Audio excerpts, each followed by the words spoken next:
Assalamualaikum warahmatullahi wabarakatuh. Sahabat-sahabat tercinta yang dirahmati Allah, jumpa lagi dalam acara Kulluhum, kuliah 10 menit dari Undang Munawar Official Channel.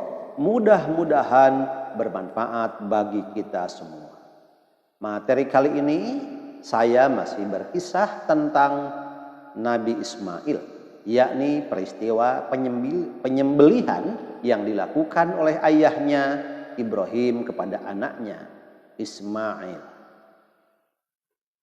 Untuk melihat sejauh mana proses penyembelihan Ibrahim terhadap Ismail dan kita mengambil hikmah dari keduanya, mari kita tempatkan pada posisi satu, Ibrahim sebagai ayah, dan kedua, Ismail sebagai anak. Nanti kita bisa mengambil hikmah untuk para ayah dan setiap orang tua.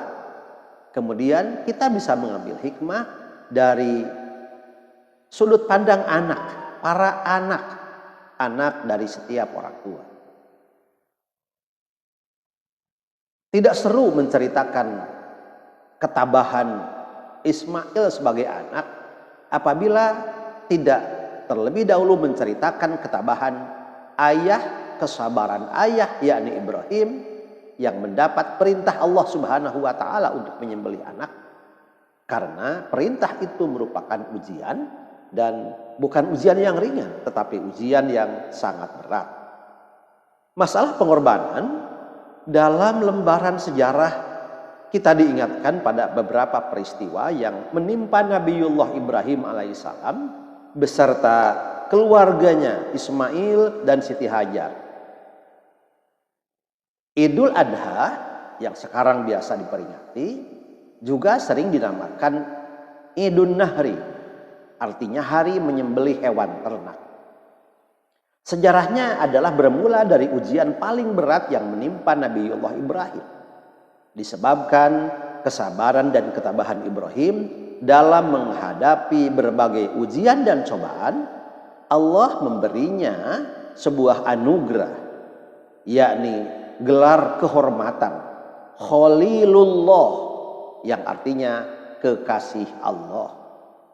Setelah titel Al-Khalil disandangnya, malaikat bertanya kepada Allah, "Ya Tuhanku, mengapa engkau menjadikan Ibrahim sebagai kekasihmu, padahal ia disibukkan oleh urusan kekayaannya dan keluarganya?" Allah berfirman, "Jangan melihat hambaku Ibrahim ini dengan ukuran lahiriahnya. Tengoklah isi hatinya dan amal baktinya." Kemudian Allah Subhanahu wa taala mengizinkan para malaikat menguji keimanan serta ketakwaan Nabi Ibrahim. Ternyata kekayaan dan keluarganya tidak membuatnya lalai dalam taatnya kepada Allah. Dalam kitab Mishkatul Anwar disebutkan bahwa konon katanya Nabi Ibrahim memiliki kekayaan 1000 ekor domba, 300 ekor sapi, dan 100 ekor unta. Riwayat lain mengatakan kekayaan Nabi Ibrahim mencapai 12.000 ekor ternak. Suatu jumlah yang menurut orang di zamannya adalah tergolong miliuner. Ketika pada suatu hari Ibrahim ditanya oleh seseorang, "Milik siapa ternak sebanyak itu?" Maka Ibrahim menjawab, "Kepunyaan Allah.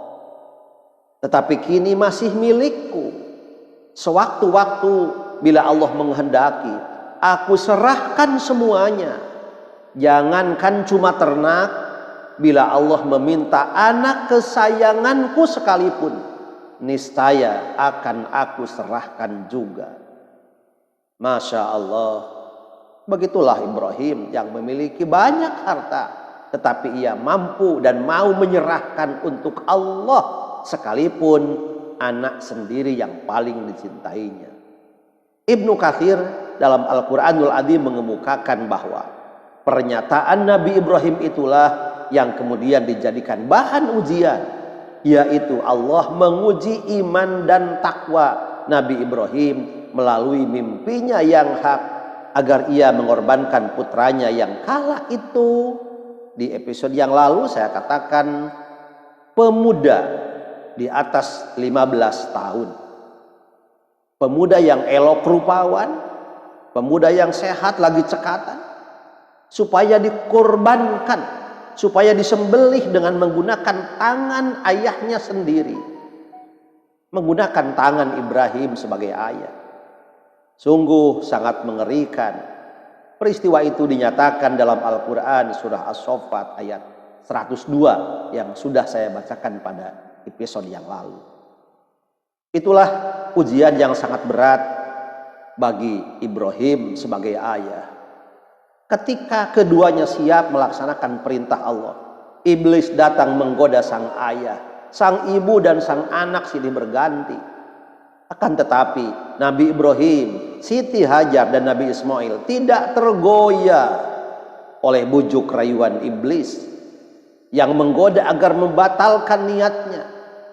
Bahkan Siti Hajar pun mengatakan, jika memang benar itu perintah Allah, aku pun siap untuk disembelih sebagai gantinya Ismail. Mereka melempar iblis dengan batu, mengusirnya pergi, dan iblis pun lari tunggang langgang.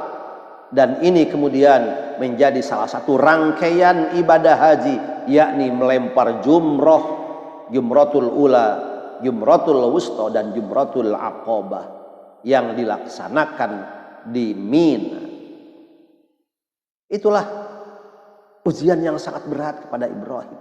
Bayangkan harus menyembelih anak sendiri, anak yang sangat hebat, yang kini sudah menjadi seorang pemuda, gagah, ganteng, cekatan, soleh, baik. Ayah siapa yang akan tega menyembelihnya? Ibrahim diperintah itu ujian yang sangat-sangat berat.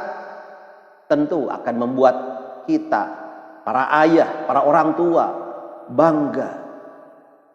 Dan karena kebanggaan itulah kita juga seharusnya siap mengorbankan apapun yang ada pada diri kita. Kita sampai sekarang dan sampai kapanpun tidak akan diperintah oleh Allah untuk menyembelih anak kita sendiri. Tidak.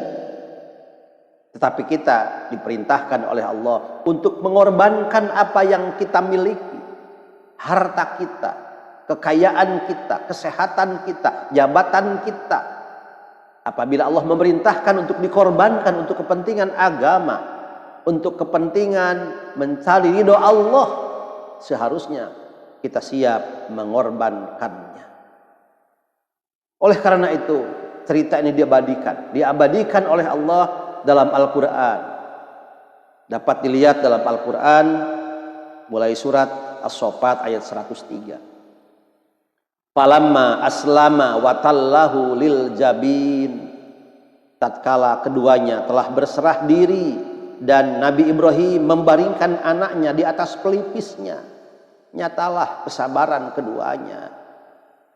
Nabi Ibrahim membaringkan anaknya di atas pelipisnya. Masya Allah.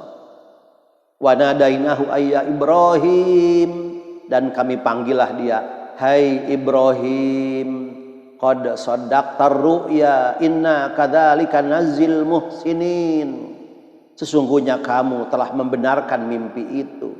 Sesungguhnya kami memberi balasan kepada orang-orang yang berbuat baik.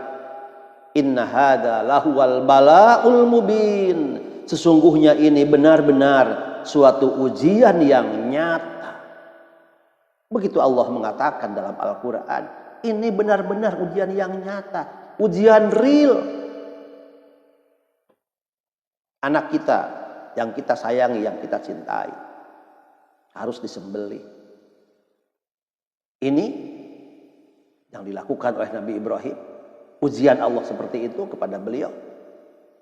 Dan kita tidak diuji untuk itu, tapi seringkali Kita diuji oleh anak. Sehingga banyak orang yang anaknya tidak berbakti kepada Allah, durhaka kepada Allah. Ujian. Ujian itu harus kita siap menerimanya dan harus kita siap menghadapinya. Wa fadainahu bidzibhin adzim, dan kami tebus anak itu dengan seekor sembelihan yang besar. Wa tarokna alaihi fil akhirin, kami abadikan untuk Ibrahim itu pujian yang baik di kalangan orang-orang yang datang kemudian. Salamun ala Ibrahim, yaitu kesejahteraan dilimpahkan kepada Ibrahim. Kadzalika najzil muhsinin, demikianlah kami memberi balasan kepada orang-orang yang berbuat baik. Innahu min ibadinal mu'minin, sesungguhnya dia termasuk hamba-hamba yang berbuat baik. Mudah-mudahan kita juga termasuk min ibadinal mu'minin, hamba-hamba kami, kata Allah, yang mukmin dan berbuat baik sebagaimana Ibrahim siap mengorbankan miliknya untuk Allah Subhanahu wa taala, untuk mendapat ridho Allah. Jadilah ayah-ayah yang tangguh, jadilah orang tua yang tangguh, yang siap berkorban untuk Allah. Demikian, terima kasih. Billahi taufiq wal hidayah, wallahul muwaffiq ila aqwamit thoriq. Wassalamualaikum warahmatullahi wabarakatuh.